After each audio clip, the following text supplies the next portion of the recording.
Aceitem a gravação, por favor. Sejam todas e todos muito bem-vindos. Estamos no canal Cultura, Crítica e Psicanálise. Sexta-feira é feriado, mas psicanalista é bicho teimoso e vai ler Freud sim às sextas-feiras. Então estamos nós, né? Vamos aqui compartilhar o nosso PDF. Meu Onde é amor, isto? Aqui, share.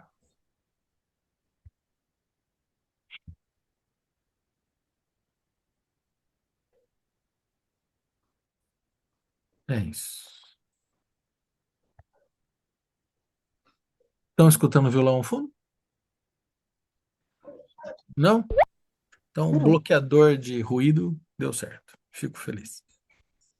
Os vizinhos festivos estão em celebração intensa. Que ótimo. Grace, boa tarde.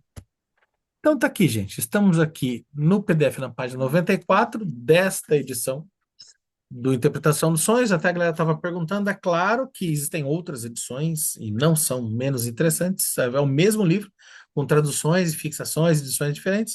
Mas a gente está lendo essa daqui, da Interpretação dos Sonhos da Autêntica, que saiu recentemente, né? E que é um trabalho lindo de tradução e tal, né? No PDF estamos na página 94 e no livro físico estamos na página 97, tá?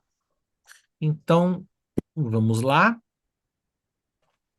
É,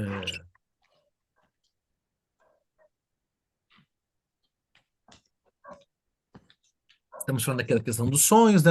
Nós falamos das partes internas, agora a parte externa da produção do sonho e ver como isso ele está fazendo aquele grande apanhado, né? Que ele faz. Vou voltar um pouquinho aqui. Beans, página 33, referindo-se à teoria sobre o sonho que resulta dessas impressões. Entre 10 sonhos, pelo menos 9 têm conteúdo absurdo.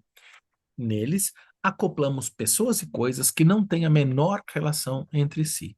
Já no momento seguinte, como em um caleidoscópio, o agrupamento se tornou outro, se possível ainda mais absurdo e mais louco do que antes, e assim prossegue o jogo variável do cérebro, não completamente adormecido, até que acordamos, colocamos a mão na testa e nos perguntamos se, de fato, ainda possuímos a capacidade racional de representar e de pensar.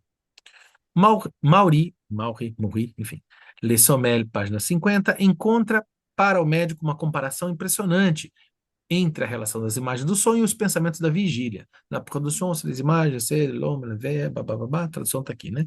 A produção dessas imagens que nascem no homem desperto, quase sempre por efeito da vontade, corresponde para a inteligência aquilo que são para a motilidade certos movimentos que nos são oferecidos pela Coreia e pelas afecções paralíticas. Eu até não. Essa digitalização aqui é muito tosquinha. Não, não sei se é Coreia mesmo, se não é outra coisa. No restante, o sonho é, para ele, toda uma série de degradações da faculdade de pensar e de raciocinar. Quase não é necessário citar as manifestações dos autores que repetem a proposição de Maury para cada uma das funções anímicas superiores. De acordo com Strumpel, no sonho há um recuo, evidentemente, lá também onde o absurdo não é notável, de todas as operações lógicas da alma que se fundamentam sobre ligações e relações. Página 26. Segundo Spita, página 148, parece que no sonho as representações estão inteiramente subtraídas à lei da causalidade. Será? Hadstock e outros acentuam a fraqueza de julgamento e de inferência própria do sonho. Segundo Yodel, é isso? Não sei, pode ser. Página 123. Não há no sonho nenhuma crítica, nenhuma correção de uma série de percepções pelo conteúdo da consciência em seu conjunto. O mesmo autor declara: todas as espécies de atividades de consciência aparecem no sonho, mas incompletas, inibidas, isoladas umas das outras. As contradições em que o sonho se envolve com o nosso saber de vigília são explicadas por Stricker e muitos outros, a partir de que os fatos no sonho são esquecidos ou as relações lógicas entre representações são perdidas, página 98, etc, etc. Interessante quando vai montando essa imensa arapuca, né, de pensadores sobre o sonho para depois, lá para frente, dizer a que veio, né, que continuar essa apanhado de reflexões. Os autores que, em geral, julgam tão desfavoravelmente as operações psíquicas do sonho, no sonho, admitem, entretanto, que nele permanece determinado resto de atividade anímica. Raspas e restos nos interessam, não é mesmo? Wundt, cujas teorias se tornaram decisivas para muitos daqueles que trabalharam com os problemas do sonho, admite-o expressamente. Só uma parte, lembrar mais uma vez, Wundt, genericamente falando, é o pai da psicologia, de um modo geral, né? Se Freud é o pai da psicanálise, Wundt é o pai da psicologia em geral, e aqui é um dos grandes pontos de ancoragem do Freud para, ao mesmo tempo, se aproximar do nascimento da psicologia, mas, ao mesmo tempo, se diferenciar, dizendo, olha, a psicologia do Wundt é essa, a minha, a psicanálise que eu estou criando é uma outra coisa. Legal, né? Que trazido para o contemporâneo já responde esse grande debate sobre o que é psicologia, psicanálise. Não são inimigos, olha só, pensam juntos, mas olha, né, são complementares, Evoé, tal, tal, tal. Né? A gente não precisava brigar, podia se entender, né? Olha que legal. É sobre isso. Wundt, cujas teorias se tornaram decisivas para muitos daqueles que trabalham com os problemas do sonho, admite expressamente. Poderíamos nos perguntar sobre a espécie e a natureza desse resto de atividade anímica que se manifesta no sonho. Atividade anímica, destacar aqui, atividade de alma, né, ânimos, né, de ânima, né, anímica. Sobre isso, é admitido, de maneira bastante geral, que a capacidade de reprodução, a memória, parece ter sofrido menos e que ela pode até mesmo revelar certa superioridade em relação à mesma função da vigília. CF, anteriormente, página 57 e SS, né? Apesar de que uma parte, não? Apesar de que uma parte dos absurdos do sonho deva ser explicada pela propensão a esquecer, que é justamente própria a essa vida onírica. De acordo com Spita, é a vida emocional, Gemütsleben, se Deus quiser, da alma que não é afetada pelo sono e que então dirige o sonho. Ele caracteriza Gemut, ânimo, emoção, como a constante reunião dos sentimentos enquanto a essência subjetiva mais íntima do ser humano. Página 84. Scholz vê uma das atividades anímicas que se manifestam no sonho na reinterpretação alegorizante, a qual o material do sonho é submetido. Ziebeck também constata no sonho a capacidade complementar de interpretação da alma, página 11, que é praticada por ela em relação a tudo o que é percebido e visto. Há uma dificuldade particular para o sonho em relação ao julgamento da função psíquica supostamente mais elevada, a da consciência. Tendo em vista que só sabemos algo do sonho através da consciência, não pode haver dúvida quanto à sua conservação. No entanto, Spita tem a opinião de que, no sonho, só está conservada a consciência e não a autoconsciência. Deboeuf confessa que não consegue entender essa distinção.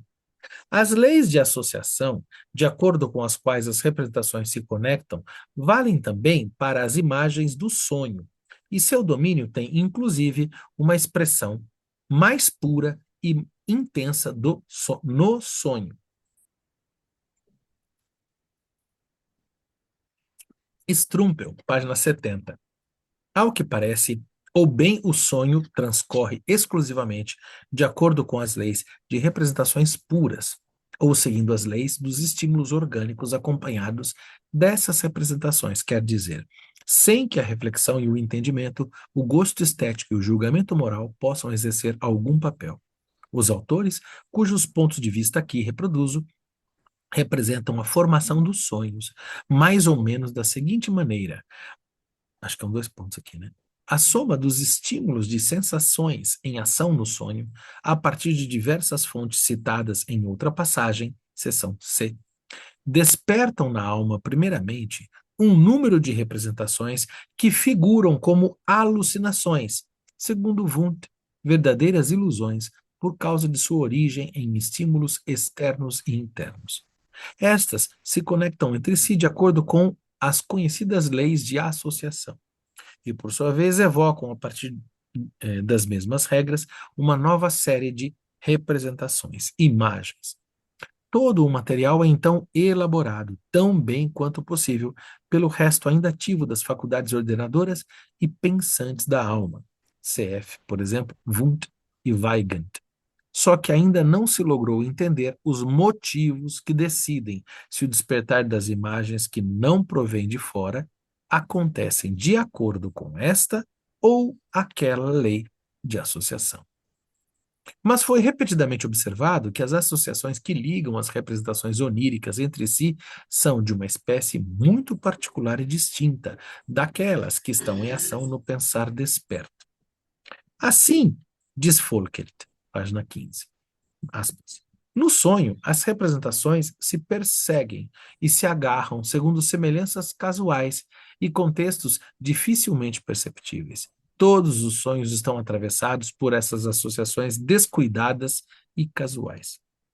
Maury atribui o maior valor a essa característica da ligação de representações, o que lhe permite traçar uma analogia mais estreita entre a vida onírica e certas perturbações mentais. Ele reconhece duas características principais do delírio. Um, ação espontânea, uma ação espontânea e como que automática do espírito. Dois, associação viciosa e irregular, associação viciosa e irregular de ideias. Lissomel, página 126. Do próprio Maury, provém dois excelentes exemplos de sonho, nos quais a mera homofonia proporciona a conexão das representações do sonho. Ele sonhou certa vez que empreendia uma peregrinação, pèlerinage, acho que é francês isso, né? Pèlerinage, a Jerusalém ou a Meca, e depois de muitas aventuras, ele se encontrava com o químico como é que é? Pellerier, não sei como leio isso. Esse lhe dava, após uma conversa, uma pá, peia, de zinco. E esta se tornou, em uma passagem posterior do sonho, sua grande espada de combate. Outra vez, ele ia no sonho por uma estrada e leu nas pedras de milhas os quilômetros. Em seguida, ele se encontrou em um merceeiro que tinha uma grande balança e um homem colocava pesos de 1 quilograma no prato da balança para pesar Mauri.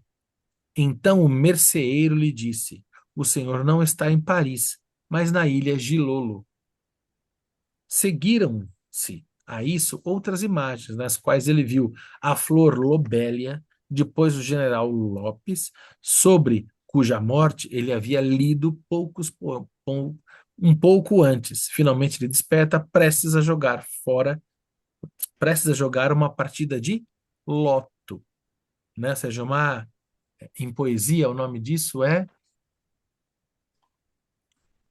eu misturo assonância com aliteração, é uma aliteração, né, das consoantes e assonância das vogais, né? É um fenômeno poético, digamos assim, né? Você pega lá poemas do Mallarmé, você fala, mas isso não é poema, é rima, né? Não, as repetições de um poema não são somente rimas, né? São repetições sonoras de ordem. Inclusive, no estudo da poesia, na teoria literária, a gente até separa, por exemplo, a gente considera homofonias quando a gente trabalha, por exemplo, com sons que são produzidos na mesma região da boca. Então, você tem, por exemplo, consoantes lingodentais, L, N, ou labiodentais, M, P, B, né? Então, por vezes, o poeta constrói sons que repete, sei lá, você considera a repetição de som, você tem M, B e P, né? Sei lá, muita mineba, bombom, são repetições de labiodentais, né? Ainda que não sejam exatamente o mesmo som, né? Porque você está na partitura melódica do poema, funciona dessa maneira, né? E aqui o sonho é isso que ele está trazendo. Olha que legal. Então, o mecanismo de funcionamento do sonho é um mecanismo de organização poética. Para quem curte esses rolê, fácil, fácil. Vai lá para o final do século XIX, onde eu sempre localizo nosso amigo tio Freud, e você vai encontrar um estilo literário que vocês com certeza já viram falar no ensino médio lá, e para quem foi para letras conhece bastante, chamado simbolismo. A turma do simbolismo adora esses rolês de repetição sonora, porque a música vira o poema vira uma música, vira uma canção, então, né? Uma espécie de reza, tem todo um misticismo, né? É nessa dinâmica que esse sonho está apresentado aqui, funciona bem. Aqui, né? Nota acrescentada em 1909. Mais adiante temos acesso ao sentido de sonhos como esse, repletos de palavras com as mesmas letras iniciais e som inicial semelhante, né? Mas, sem dúvida, estamos confiantes de que essa depreciação das funções psíquicas do sonho não tenha ficado incontestada. Na verdade, a contestação nesse caso parece difícil, quando um dos depreciadores da vida anímica assegura, Spita, página 118, que as mesmas leis psicológicas dominantes na vida de vigília também regem o sonho, ou quando o outro, Dugas, declara Le rêve n'est pas de prison, de même, lá, o sonho não é desrazão, tampouco irracionalidade pura. Isso também não pode significar muita coisa enquanto os dois autores não se derem ao trabalho de harmonizar essa apreciação com a anarquia e a dissolução de todas as funções no sonho descrita por eles. Olha o Freud começando a mostrar as garras aqui. Mas a outros parece ter ficado clara a possibilidade de que a loucura do sonho, talvez, na verdade, não seja sem método. Talvez seja apenas dissimulação, tal como a do príncipe dinamarquês. Vocês sabem quem é o príncipe dinamarquês, né? Hamlet. Eu avisei que o Shakespeare aqui aparece, né? Apenas dissimulação, tal como a do príncipe dinamarquês, a cuja loucura se refere ao julgamento perspicaz citado aqui. Né? Esses autores devem ter evitado julgar a partir de aparências ou então o sonho lhes forneceu outra aparência. É assim que Havelock Ellis aprecia o sonho, sem querer se demorar em seu aparente absurdo. An archaic world of vast emotions and imperfect thoughts, um mundo arcaico de vastas emoções e pensamentos imperfeitos, cujo estudo poderia nos fazer conhecer estágios primitivos de desenvolvimento da vida psíquica. J. Sully, página 362, defende a mesma concepção de sonho de uma maneira ainda mais abrangente e aprofundada. Suas declarações merecem ainda mais que sejam levadas em consideração se acrescentarmos que ele estava convencido, talvez como nenhum outro psicólogo, da engenhosidade oculta do sonho. Um pouco mais próximo do que o Freud quer chegar, né? Now our dreams are mean of... Agora, nossos sonhos são um meio de conservar essas sucessivas personalidades. Quando estamos dormindo, voltamos a velhas maneiras de ver as coisas e de senti-las, a impulsos e atividades que há muito tempo nos dominaram. Um pensador como Delboeuf afirma, na verdade, sem apresentar prova contra o material que o contradiz, e por isso, sem razão, dans le sommeil omit la perception, toute la facilité, No sono, excetuando-se a percepção, todas as faculdades do espírito, inteligência, imaginação, memória, vontade, moral, permanecem intactas em sua essência, só que elas se aplicam aos objetos imaginários e, e imaginários e móveis. O sonhador é um ator que representa à vontade os papéis de loucos e sábios, de carrascos e vítimas, de anões e gigantes, de demônios e anjos. Página 222. Pena que não colocou anjos e demônios, já ficava igual o livro do cara. Né? Esqueci o nome. Quem parece ter contestado da maneira mais enérgica a depreciação do funcionamento psíquico no sonho foi o Marquês d'Hervey, eu acho que deve ser francês, hein? D'Hervey, contra quem morri, polemizou vivamente, cuja obra, apesar de todo o meu esforço, não consegui obter. Freud, rato de biblioteca, lutando para conseguir as obras. Não era da época do PDF. Coitado, Uhum. tinha que sair na facada para conseguir as obras, né? Não sei se alguns de vocês são dessa época, eu sou da época que a gente fazia isso, se estapeava a biblioteca, né? Tinha, né? Você abria aquela ficha, procurava assim, né? Aquela gavetão metálico, então, né? Como hoje é bom, né? Hoje em casa você acha tudo, né? Hoje antes a gente não achava nada, mas lia tudo. Hoje a gente acha tudo e não lê Tudo nada, não lê nada. né? Eu me lembro que na virada dessas questões eu estava uma vez digitalizando uma obra do século XIX da biblioteca da Unicamp. E para a gente digitalizar era uma loucura. A gente tinha que usar, eu lembro que eu comprei a câmera digital de 4 megapixels. Ó, quanto? Tinha 4 megapixels. Hoje qualquer celularzinho besta tem, sei lá, 25, sabe quanto é que é, né? E era 4 megapixels e a gente usava luva cirúrgica, pegava a obra de 1890, porque se você pegasse um fungo, você ficava com a unha verde, né? Não podia, botava luva cirúrgica, máscara, tripé, botava placas de vidro em cima do livro, do, sei lá, eu estava digitalizando a obra do Edgar Quinet, chamada Arras-Verrue, é isso, acho que é. Eu estava digitalizando a obra e daí na época estava começando a surgir essa coisa de popularização, internet, blá, blá, blá. Quer dizer, já tinha internet há muito tempo, mas estava popularizando essa coisa dos documentos digitais, né? E daí que o amigo falou: "Você tá bobo? Isso daí tem no Wikipédia." Ah, falei, sério? Eu tinha digitalizado 100 páginas. Aí eu fui lá, tava tudo no Wikipédia. Eu falei, que delícia.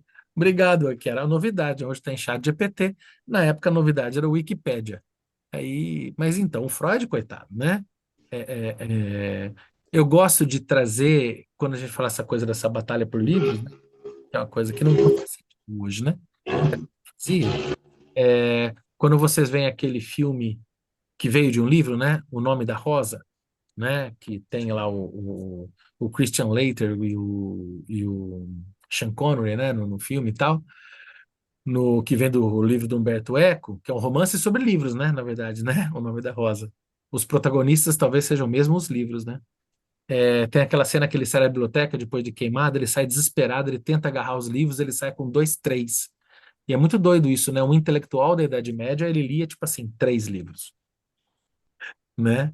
E a gente, com esse mar de livros, né, que a gente tem, e assim, desesperados, porque não conseguimos ler, não é verdade? É muito engraçado. E o Freud está no meio do caminho, né? Está na virada do 19 para o 20, né? E tem bastante acesso, mas óbvio, não tão com a gente. Yanine, opa, querida. Não, vizinho do Fábio.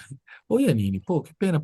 Deixa, fica com ele aqui, põe se ele gritar, não tem importância. Mas enfim, recados da Yanine aqui, não tem importância. Dito, feita essa longa viagem dos livros aqui, gosto das viagens dos livros. Vamos lá. Ele não conseguiu obter. Maury diz sobre eles, né? Le Sommeil, página 19. Mamãe Marquis de Vie, porque tem inteligência, danos, blá, blá, blá, blá. O senhor Marquês de Vie outorga a inteligência durante o sono toda a sua liberdade de ação e de atenção. E para ele, aparentemente, o sono só consiste na oclusão dos sentidos, em seu fechamento ao mundo exterior, de modo que o homem que dorme não se distingue muito, segundo sua maneira de ver, do homem que deixa vagar seu pensamento, tamponando os sentidos. Então, toda a diferença entre o pensamento comum e o pensamento de quem dorme seria que, nesse último, a ideia toma uma forma visível, objetiva e se assemelha, até se confundir com ela, com a sensação determinada pelos objetos exteriores. A lembrança se reveste da aparência do fato presente. Mas Morri acrescenta que há outra diferença, uma diferença capital a saber, que as faculdades intelectuais do homem que está dormindo não mostram o equilíbrio que conservam no homem acordado. 1914. Em Vachide, que nos proporciona um melhor conhecimento do livro de Davy, encontramos que esse autor se expressa da maneira seguinte sobre a aparente incoerência dos sonhos. L'image du rêve, la copie de l'idée, pá, pá, pá, pá, pá. A imagem do sonho é a cópia da ideia. A galera vai sofisticando, né? Cópia da ideia. O principal é a ideia. A visão é só acessória. Isso estabelecido, é preciso saber acompanhar a marcha das ideias. É preciso saber analisar o tecido dos sonhos. A incoerência se torna então compreensível. As concepções mais fantásticas se tornam fatos simples e perfeitamente lógicos. Página 146, 147. Le rêve le plus bizarre, pour même l'expression, mesmo os sonhos mais bizarros encontram uma explicação das mais lógicas quando sabemos analisá-los. 1914. Olha só, ele está fazendo esse grande apanhado dos autores, só voltar um pouquinho aqui, mas esse último que ele falou aqui, Vashid, no localizando o Devi, aí é uma coisa um pouco mais próxima, né, do Freud. Olha só, não é que tem essa ou aquela lógica, mas existe uma lógica interna coerente do sonho que explica o seu funcionamento e que não é a lógica do acordado e nem a lógica do delirante, nem tampouco causa nenhuma. É um outro lugar, né? Legal. J. Stark chamou atenção para o fato de que uma solução semelhante contra. Ô, louco, tô viajando aqui, falha mesmo. Uma solução semelhante para a incoerência do sonho foi defendida em 1799 por um autor antigo, Wolf Davidson, que me era desconhecido, página 136. Todos os saltos singulares de nossas representações no sonho têm seu fundamento na lei da associação. Caro para psicanálise isso, hein? Só que às vezes essa ligação se produz na alma de maneira muito obscura, de modo que com frequência acreditamos observar um salto da representação onde não há nenhum. Olha que legal, isso já parece psicanálise mesmo, né? Porque é associação o que faz o paciente no divã, senão associação livre, né? Ou seja, seria associação livre uma espécie de emulação do processo de sonho. E daí o paciente contando de sonho, o paciente contando de si mesmo, vem aquela dica que eu sempre não lembro de quem é, mas enfim, atribuo a Marion Minerbo, né? Que é escutar o paciente como se fosse sonho, né? Porque quando a gente está em busca do inconsciente, a gente está nessa lógica, né? Desta forma onírica do dizer, né? A gama de apreciações do sonho como produto psíquico tem um grande alcance na literatura. Ela se estende desde a depreciação mais profunda, cuja expressão nós conhecemos, passando pela suspeita de um valor ainda não revelado, chegando à supervalorização que coloca o sonho muito acima das realizações da vida de vigília. Hildebrand, que, como sabemos, esboça em três antinomias a caracterização psicológica da vida onírica, resume na terceira dessas oposições os pontos extremos dessa série, página 19. É aquele entre uma intensificação, uma potencialização, que não raramente se eleva até uma virtuosidade, e, por outro lado, uma redução e o enfraquecimento decisivos da vida anímica, levando muitas vezes até abaixo do nível do humano. Vamos ver no chat aqui o que estão dizendo. Para quem? Lá que escutei sobre o riso, creio ser sobre Aristóteles. Mesmo os sonhos mais bizarros encontram a explicação das mais lógicas quando sabemos analisar. Lacan escreve que o inconsciente é estruturado por linguagem, basta saber... sim, sim, sim, claro, claro. Né? E o Aristóteles, né? O Aristóteles tem uma questão, né, sobre essa questão da significação do sonho, né? E que aparece bastante também. O Freud é um grande leitor do Aristóteles, né? Legal, legal. Freud fala que o sonho não segue a lógica aristotélica. Tá. Não, né? Não, não, não mesmo, né? O sonho é um outro rolê, né? Uma lógica poética, Evoé. E que eu li aqui, intensificação, potencialização, então, ele foi. Aspas. No que concerne ao primeiro, quem não podia confirmar por sua própria experiência que no criar e no tecer do gênio do sonho vem à luz ocasionalmente um aprofundamento e uma efusão da emoção, uma delicadeza da sensação, uma clareza da visão, um refinamento da observação, uma sagacidade no xiste, de tal modo que contestaríamos modestamente possuir tudo isso como propriedade constante durante a vida de vigília. O sonho tem uma poesia maravilhosa. Você vê que não sou eu que acho, ele que disse, hein? Tem poesia. Eu, você fala que eu estou viajando na batatinha? Tô, mas não estou sozinho. O sonho tem uma poesia maravilhosa, uma alegoria perfeita, um humor incomparável, uma ironia deliciosa. Ah, nem sempre, às vezes é meio de mau gosto mesmo. Às vezes o sonho tem uma ironia meio porca, não raras vezes, né? Ele vê o mundo sob uma luz peculiarmente idealizadora que lhe é própria e potencializa o efeito de suas manifestações, muitas vezes com a compreensão mais penetrante da essência que está em seu fundamento.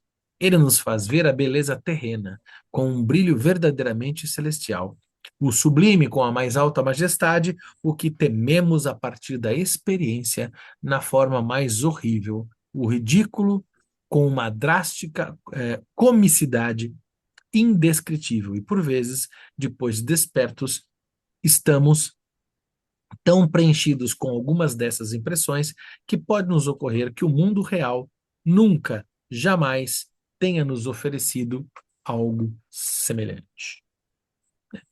Estou motivado com isso.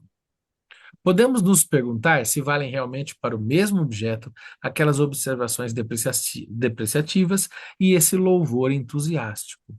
Será que alguns deixaram de ver os sonhos tolos e outros os profundos e sofisticados? E caso aconteçam as duas coisas, ou seja, sonhos merecendo este ou aquele julgamento, não parece, no caso, ocioso procurar uma caracterização psicológica do sonho? Ou será que não basta dizer que no sonho tudo é possível, desde o mais profundo rebaixamento da vida anímica até uma intensificação incomum na vida de vigília? Se não me engano, é o Dali, né, como é que chama? A escola surrealista, né? Entre eles o Salvador Dalí era fanática, né, pela psicanálise. E se não me engano, Freud chegou a ver movimentos, né, surgindo do surrealismo, né? E parece que ele achou péssimo, né? Parece que ele não gostou.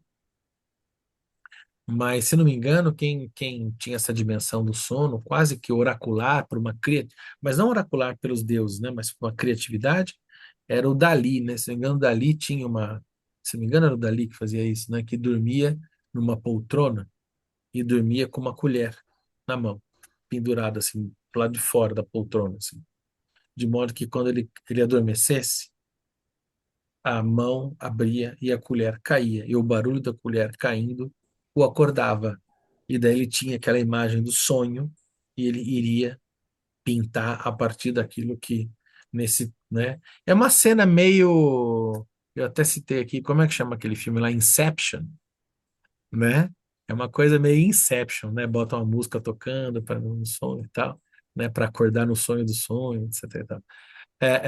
Mas não sei até que ponto também o Dali, várias complicações, né, na própria história do Dali, quanto na mítica que o Dali sabia, como todo grande artista, ele sabia construir uma mítica em torno de si. Não sei se é verdade esse bilhete, mas se non è vero bene trovato, né, que ele tinha essa tecnologia do sonho, não como quem usa o sonho como adivinhação, mas como quem usa o sonho como lugar criativo de investigação para poder compor seus quadros, né? Evoé. Será que alguns deixam de ver os sonhos tolos e outros profundos e sofisticados?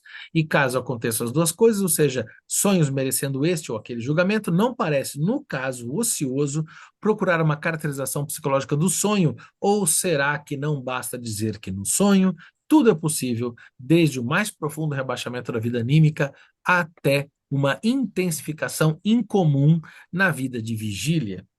Por mais cômoda que pudesse ser essa solução, ela teria contra si o fato de que, no fundamento dos esforços de todos os investigadores de sonho, parece-se encontrar a pressuposição de que existiria uma caracterização como essa, com uma validade universal em seus traços essenciais e que deveria ajudar a suplantar aquelas contradições. É incontestável que as realizações psíquicas do sonho encontraram um reconhecimento mais complacente e mais caloroso naquele período intelectual que agora ficou para trás, em que a filosofia, e não as ciências naturais exatas, dominava os espíritos. Declarações como a de Schubert, que o sonho é uma libertação do espírito em relação ao poder da natureza exterior, um desprendimento da alma em relação aos grilhões dos sentidos, bem como julgamentos semelhantes do jovem Fichte e de outros, que em conjunto figuram o sonho como elevação da vida anímica em direção ao estado superior, estágio superior. Parecem-nos hoje difíceis de compreender em nossos dias. Elas só são repetidas por místicos e devotos. Não, eu pensei no Schubert, declaração do Schubert, eu pensei no Schumann, né, que tinha obras de piano bastante vinculadas à ideia de fantasia, né, mas não. A introdução do modo de pensar das ciências naturais trouxe consigo uma reação na apreciação do sonho. São justamente os autores médicos os mais inclinados a considerar a atividade psíquica no sonho insignificante e sem valor, ao passo que os filósofos e observadores não profissionais, psicólogos amadores, cujas contribuições a esse campo não podem ser negligenciadas conquanto ao reconhecer o valor psíquico dos sonhos, estão em maior sintonia com as intuições populares. Quem estiver inclinado a menosprezar o funcionamento psíquico favorecerá compreensivelmente as fontes somáticas de estímulos na etiologia do sonho. Para aquele que deixou para a alma que sonha a maior parte de suas capacidades de estado de vigília, não há, naturalmente, nenhum motivo para não lhe conceder também incitações autômatas ao sonhar. Freud localiza esse movimento, né? Primeiramente, uma turma que não dá valor para o sonho, depois outra que dá valor, etc. Tal. Agora que eu estava lendo, né? A maquininha fica funcionando aqui em paralelo, maquininha obsessiva, e daí eu fiquei pensando aqui comigo, né? Rapaz, e a turma aí da psicologia aí, como é que chama? Psicologia, ciência absoluta, lugar da verdade, supremo Deus, como é que é o nome? Da psicologia, como é que é o nome? Psicologia baseada em evidências. Só PBE. eles são baseados em evidências. Só eles têm evidência. Ninguém mais tem. Filosofia nunca teve. Literatura é lixo. História é lixo. Antropologia é lixo. Sociologia é lixo, mas a ciência baseada em evidência e rima, né? Essa turma aí, então, joga fora o sonho, é isso? Porque num sonho é material, é lixo, né? Sonho não serve para nada. Sonho não pode ir para o laboratório. Sonho não pode ser colocado em reproduzibilidade, não pode ter duplo cego, não pode ter teste randomizado. Aí, sonho. Para essa galera, volta ser lixo, então? Ou eu estou sendo muito comezinho, muito rasteiro? Eu acho que não, Fábio. Inclusive aqui, pelo que eu entendi, parece que ele comprou uma briga com os médicos, né? Sim, então. É A mais Gisele uma. colocou PBE, é psicologia baseada em evidência. Uhum. Não, sim, Ele falou, total. ele falou que ele encontrou mais apoio na filosofia do que na classe médica para a teoria dele, né? Não, então, mas é o barato é que, assim, olha só, o Freud, né, quando ele apresenta a teoria dele, foi muito rechaçado, né? Uma galera da classe média odiou ele, assim, contumaz, né? De modo contumaz. E, assim, e o curioso é que, de uma certa maneira, isso volta agora, né? Com essa coisa da PBE, da turma. Olha só, terapia pode ser feita só para o psicólogo, que é ciência, a ciência da verdade, da luz, da suprema razão, né? É tão racional, tão racional, tão racional, então se propõe tão racional que vira quase religioso. E é curioso que também outro que fez esse caminho foi o Auguste Comte, o pai do positivismo, né? O positivismo era tão racional, tão racional, tão racional, virou uma religião, que é a religião positivista, né? Que curiosamente no mundo todo não vingou, mas no Brasil vingou, e se eu não me engano, até hoje no Paraná tem a sede da Igreja Positivista, né? De Auguste Comte, né? É curioso, né? Curioso como certos argumentos se vestem de novos, mas são velhos, cansados, né? A turma está com saudade. A interpretação do sonho é publicada em 1900. Veja bem, queridos, 1900 é quanto? 126 anos atrás. Ai, turminha, vamos melhorar, né? Que coisa, né? Mas tudo bem. Vamos ver aqui, Edival. A sociologia pensava assim, cara, que somente agora ela está se dedicando ao sonho na dimensão social. Ah, sim, é. A sociologia, quando começa, também a sociologia lá do Durkheim. O Durkheim, né, ele cria a física social, né? De uma certa maneira, ele é o precursor de uma ideia de sociologia, né? Óbvio que a sociologia é muito outra coisa. Mas é aquilo, né? É a recusa de pensar outras áreas do conhecimento que não o conhecimento reproduzível em laboratório ou ensaiável, né? Como assim, nada disso pode ser ciência, né? Então, antropologia não poderia ser, né? Porque como é que você faz duplo cego randomizado com diário de campo na antropologia? Não faz, né? Ou você pega lá o antropólogo brasileiro, gosto demais, vocês devem conhecer, bastante famoso na internet, o Orlando Calheiros, que foi que foi orientado pelo Eduardo Viveiros de Castro, né? O Orlando Calheiros tem um site, um canal, né?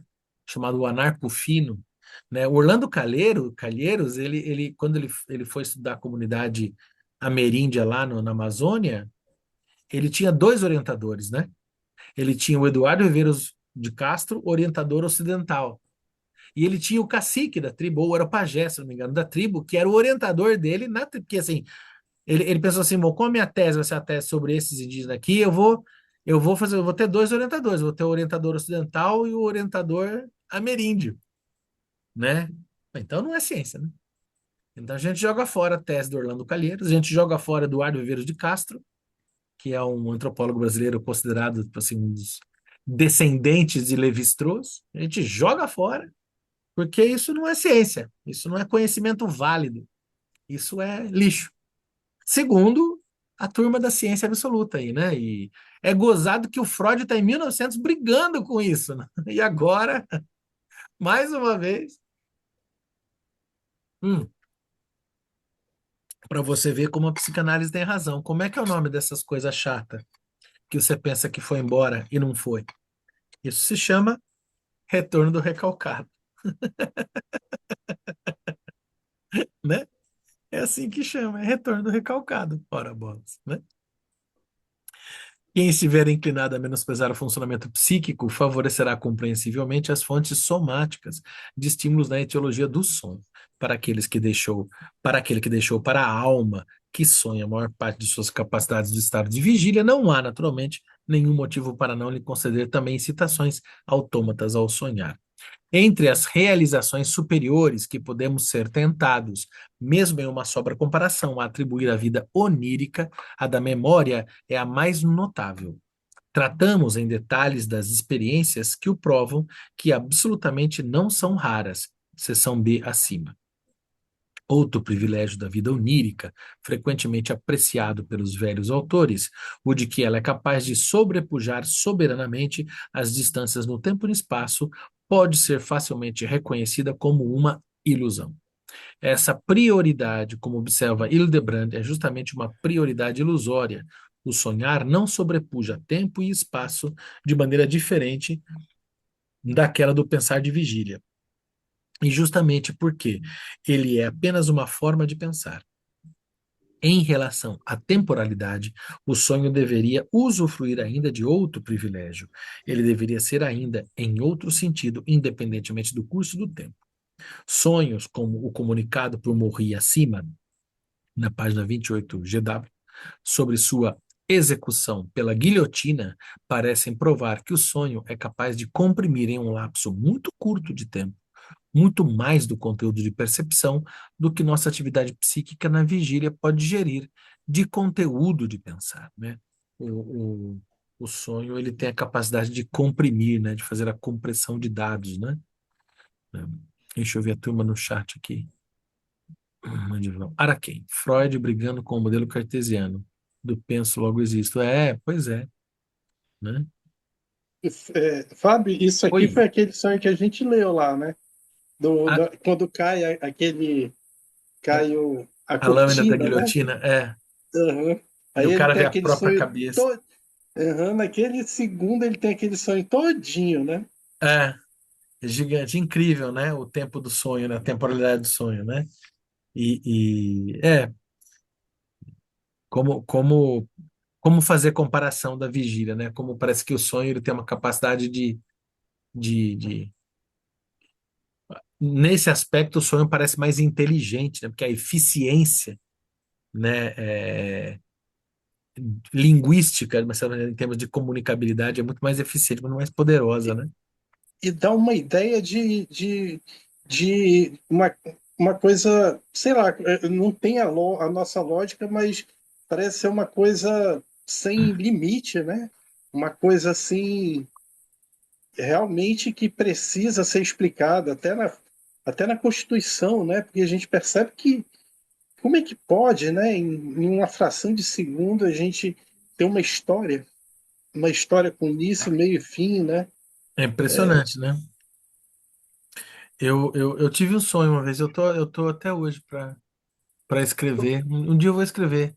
Eu sonhei com. Uma vez eu sonhei com o roteiro inteiro de um épico. Eu tenho um plano, há anos eu tenho esse plano, preciso um dia escrever um épico de ficção científica. Só que é escrito em verso. E eu fiz todo o roteiro. E eu pensei no roteiro em forma de cinema. E o, eu lembro que como é que os atores que tinham no meu sonho, por exemplo, eram Débora Falabella e Rodrigo Santoro. Eu escolhi elenco, com um grande elenco, né? E eu lembro que foi uma dormidinha de 15 minutos. E foi um roteiro assim, eu tenho escrito isso, assim, e saí escrevendo, tem algumas páginas escritas e tal, mas assim, a eficiência do sonho é impressionante. Eu fiquei torcendo para sonhar de novo com isso. Aí o resto vai ter que ser trabalho mesmo, porque a inspiração foi 15 minutos. Mas esse 15 minutos foi um negócio assim, foi o sonho mais lindo que eu tive na minha vida. Assim, falei, nossa, caramba, dá para escrever um monte com esse negócio aqui, né? Funciona, né? Funciona. Pena que a gente não adoma o senhor Morfeu, né? O senhor Morfeu é chato. Mas, nossa, se a gente pudesse, né? Se a gente domesticasse os nossos sonhos, né? Mas que bom, né? Que bom que a gente pode ser, que a gente pode trair a gente com a gente mesmo, né? E não domestica, né? Mas, assim, treinar os sonhos. Se eu não me engano, teve uma galera. A galera paranoide aí da época da Segunda Guerra Mundial, que tinha essa coisa de treinar as mentes para tentar lidar com espionagem. Se não me engano, chegaram a levar a sério esse tipo de estudo, né? É um pouco nessa brincadeira de brincar com essa mitologia de domesticar o sonho e o místico, é que fazem aquela história em quadrinho que depois foi para o cinema também, chamada de Hellboy, né? Do Hellboy, que seria pegar o Rasputin para invocar demônios pelo nazismo, e daí surge o Hellboy, né? É um pouco essa dimensão, né? Que o sonho seja capaz de acolher os trabalhos intelectuais do dia e levá-los a uma conclusão não alcançada nesse dia, que ele possa resolver dúvidas e problemas. Não, acho que eu pulei essa parte aqui, não, não, não, aqui atrás, acho que eu pulei. Aqui, Fábio, no entanto, Eu que pulei aqui, não, vou voltar até antes aqui, ó. Em relação à temporalidade, o sonho deveria usufruir ainda de outro privilégio. Ele deveria ser ainda, em outro sentido, independente do curso do tempo. Sonhos, como comunicado por Morri acima, página 28 de GW, sobre sua execução pela guilhotina, parecem provar que o sonho é capaz de comprimir em um lapso muito curto de tempo, muito mais do conteúdo de percepção do que nossa atividade psíquica na vigília pode gerir de conteúdo de pensar. Foi aí que parei. No entanto, essa conclusão foi contestada com argumentos variados.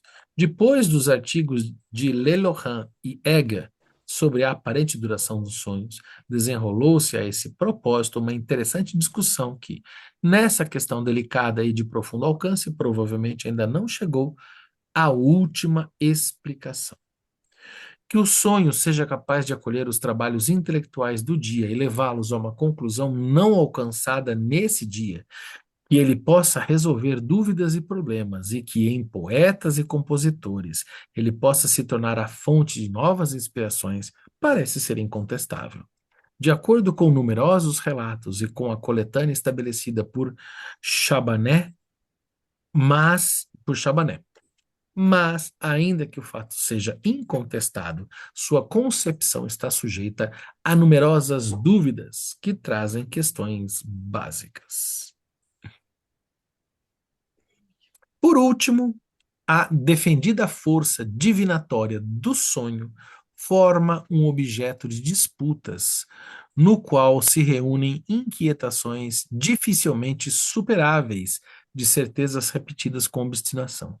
Evitamos, e sem dúvida com razão, negar tudo o que há de fatual nesse tema, porque, para uma série de casos, a possibilidade de uma explicação psicológica natural talvez esteja próxima. F. Fábio, Oi. aqui nesse parágrafo anterior, é muito interessante, né? Que ele possa resolver dúvidas e problemas não alcançados no dia, né? Sim, E que em poetas e compositores ele possa tornar uma fonte de novas inspirações, né? Muito interessante, né? Isso. é, Eu já tinha ouvido falar isso. Fórmulas matemáticas, sim, problemas de física. Por isso que tem, eu não sei se é o Freud que ele diz que, por exemplo, quando a gente tem um grande problema, procure tomar um banho e dormir, que no outro dia possivelmente vem uma resposta, é, né? Então é muito interessante isso, né? E dá a impressão de que os nossos limites eles são atravessados, né, no sonho, é, como se, não sei se tu percebe isso, mas como se às vezes a gente parecesse incapaz de alguma coisa e o sonho mostrasse que não, que tem uma, né, que a gente pode chegar mais longe. Não sei se tu consegue entender, mas é o que eu estou querendo dizer.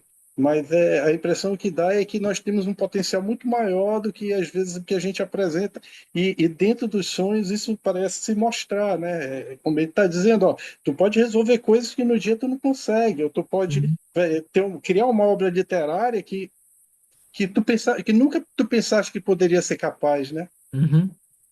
Eu tenho para mim uma coisa muito minha, assim, e não é assim que eu acho que o Freud pensa, mas não diverge do que a psicanálise pensa. Mas é um modo meu. Eu quero acreditar nisso, mas eu não provo que eu estou certo. E tudo bem. Eu acho que o sonho condensa a informação porque o sonho pensa em afeto.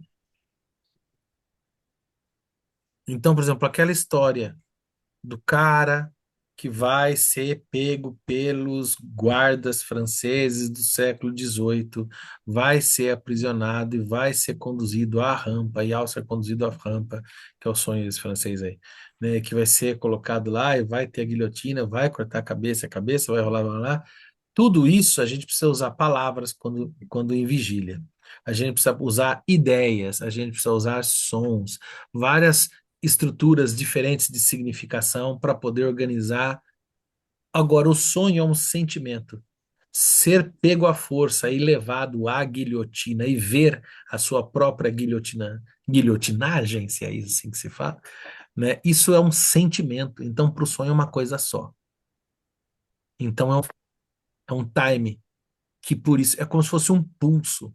E é por isso que ele consegue, como se fosse um HD, né? HD de computador, né? Ele consegue pegar muitos bits, né, de informação e colocar no espaço muito curto, porque o afeto, né, a gente, né? Quando a gente sente um determinado afeto por uma pessoa e aquele afeto positivo, negativo, nos faz lembrar uma situação que nos desperta um sentimento ruim e de estrutura neurótica, uma repetição neurótica, porque essa repetição é uma repetição de um afeto no passado, que foi quando a gente estava e apanhou, sei lá, da mãe, da tia, e babá. Para dizer isso demora, mas esse afeto é um afeto só. Ele não é dizível. É aquela coisa do Lacan, né? Que, e a gente vê na análise, nossa análise dos pacientes, né? Quando parece que a gente começa a chegar nas coisas que não tem nome, aí a coisa vai ficando interessante, porque não tem nome, mas é uma coisa, né? É a angústia, né? A angústia, que é o afeto que não mente, mas é aquilo. A gente tem várias angústias ao longo da vida, né? Não é uma angústia só, né? Tudo bem que tem a angústia total, mas tem vários pequenos momentos de angústia, né? É como se a gente, para cada situação, criasse um código de afeto e aquilo fosse um pulso de informação, né? E quando chega no sonho, o sonho pega a nossa coleção de afetos, embaralha, desmembra e faz aquele negócio do computador que antigamente a gente fazia no computador, lembra? O desfragmentador de disco, né? O sonho faz desfragmentação de disco, né? Ele desfragmenta e reorganiza, porque ele precisa limpar, ele precisa esquecer, ele precisa recalcar, ele tem mecanismos de produção, né? Na verdade, ele tá, parece que preparando para a vigília, inclusive, né? O sonho é isso, né? Fica um tempo sem dormir, você não consegue pensar, né? Você não consegue pensar. Você começa a entrar em depressão, você altera comportamento alimentar, porque você não está bem, né? E não é só o corpo, né? É o intelecto que precisa desfragmentar disco. Então, esse é um modo muito meu, tá? O Freud não me autoriza a dizer isso, não é por minha conta e risco. Mas eu gosto de pensar, eu acho que isso não contraria a psicanálise. Muito pelo contrário, eu acho que vai nessa pegada de que o funcionamento do sonho, ele diz em afeto. E o afeto é muito mais poderoso, muito mais radical do que imagem, palavra, vídeo. E daí ele funciona melhor. E o que que a gente faz na psicanálise com o paciente? A gente fica pescando afeto, né? Né? Aquela coisa que o cara fala, não, porque eu sonhei com uma mulher assim, ó, mas não é minha mãe. Claro. E aí? E sua mãe, como era? Mas não é minha mãe. Tá bom. Me fale da sua mãe, então. Que, era sua mãe, óbvio, né? Né? E acho que me parece que vamos Inclu- por aí, né? Inclusive, tirando aqueles sonhos, penso eu, daqueles traumas atuais, né? Mas, em geral, o sonho, ele também é a realização de um desejo, né? Uhum. De desejos, né? Então, o sonho, o sono descansa o corpo, mas o sonho, ele livra a gente das frustrações agoniantes, né? Do dia a dia, das dores. A partir do momento que a gente consegue realizar nossos desejos no sonho, a gente acorda melhor, né? A gente acorda é, é, passando pelas frustrações. Ele tem uma função também de acalmar, de fazer a gente ficar bem, né? Então, o Ah, sonho ele é essencial para os nossos afetos, né? E, e, e, e tem essa, ele fala aqui atrás, né, que as ideias permanecem, né, do sonho. Às vezes o tecido muda, né? Né? Aquela roupagem externa vai mudando. Mas se você for buscando, como tu falaste, a tua mãe ali, o que, que é isso? Tem um problema, uma questão transferencial aqui que a gente está percebendo, né? Uma angústia.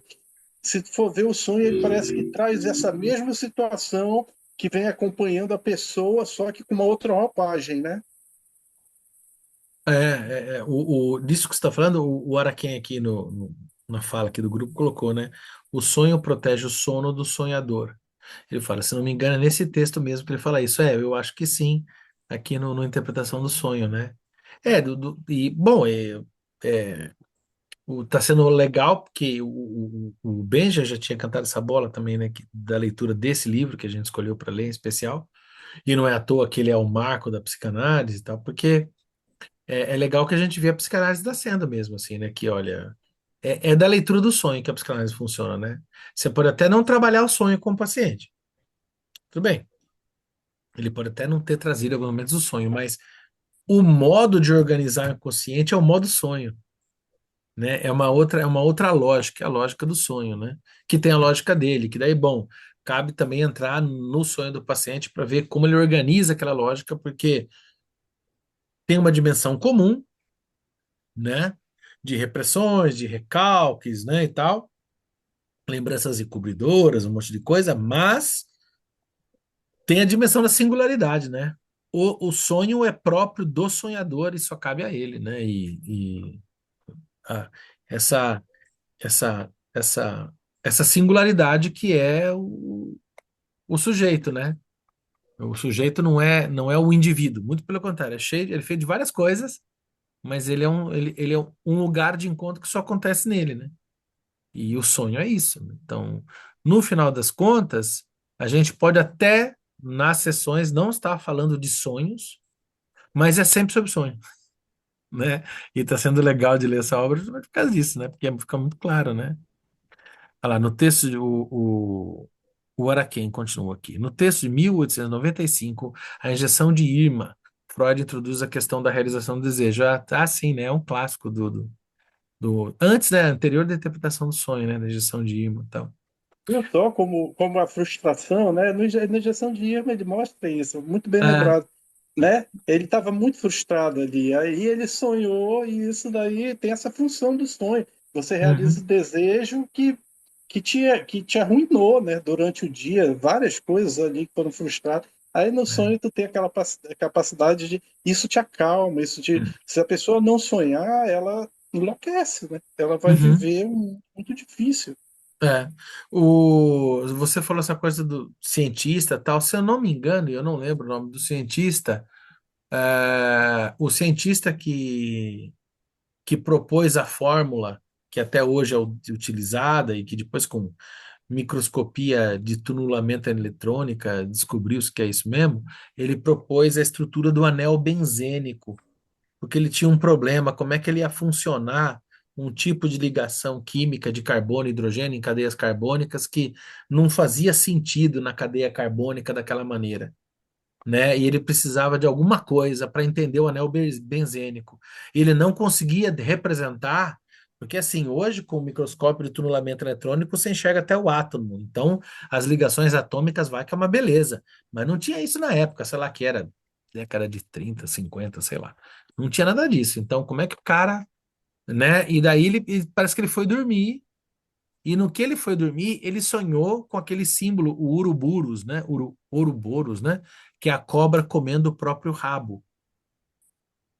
E é um símbolo comum, né? Sei lá, alquímico, uns coletores, né? Político também, se não me engano, é um dos símbolos do próprio anarquismo, né? Cobra devorando o próprio rabo. E, hum, e daí ele sonhou com o Ouroboros, né? E daí ele entendeu, isso que é o legal do sonho, né?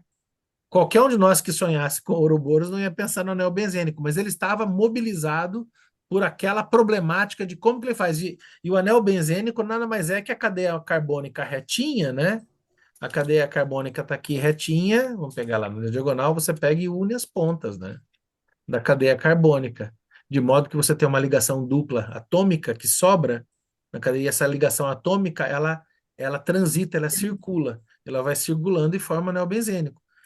Para ele, que estava imerso no problema, né, até, se não me engano, esse tipo de problema, eu acho que tem um livro de psicologia, não está aqui, tá ali, é do Schultz, né, que é um clássico, né, o livro de psicologia do Schultz, acho que é referência, faculdade e tal. Eu tinha esse livro da época que eu fiz psicologia, aí eu dei embora o livro, falei, pô, que raiva, eu não devia ter dado embora. Eu comprei de volta, assim, outra edição, né? Se não me engano, nesse livro, quando se fala de Gestalt, né? Os gestaltistas dão de exemplo esse símbolo do cientista do anel benzênico, que foi com um sonho, que ele chegou, era, né? Que chega no que chega pelo sonho, né? O Araquém, aqui no grupo da gente aqui. O Freud meio que salva o amigo doutor que esqueceu uma gaze no nariz ou na garganta de Irma, num sonho. ou foi um fato real, ou foi o próprio Flias. Me parece que foi o Flias, né? Que tem essa questão, né, do sonho e tal. Sim, o sonho fecha muito a Gestalt, né? Eu acho, inclusive, a ideia da Gestalt bem legal, assim, bem interessante, né? Figura e fundo e tal, eu acho bem interessante, né? É legal, legal essas histórias, né? E daí, meus caros, já leio os comentários aqui. Aí tem a parte F, os sentimentos éticos no sonho. Óbvio que vai ficar cada vez mais interessante, mas o nosso PDF encerra por aqui. Então, vou garimpar mais esse PDF aí, eu arranjo e eu trago nos próximos encontros aqui. Deixa eu ver. Né? Então, por hora, este PDF se foi, o nosso compartilhamento se foi. Vocês tragam as suas últimas contribuições e nós ficamos para a semana que vem, em que eu arranjo mais PDF para nós. Mais algum comentário? Que o Araquém. Muito obrigado pelo encontro. Se você quiser dar um salve, pode aparecer aqui. A gente não cobra nada. E beleza. Certo, gente? Foi muito bom estar com vocês. Aproveitem o feriado, tá friozinho, né? E nos vemos na próxima sexta. Aquele beijo. Valeu. Obrigado, gente. Valeu.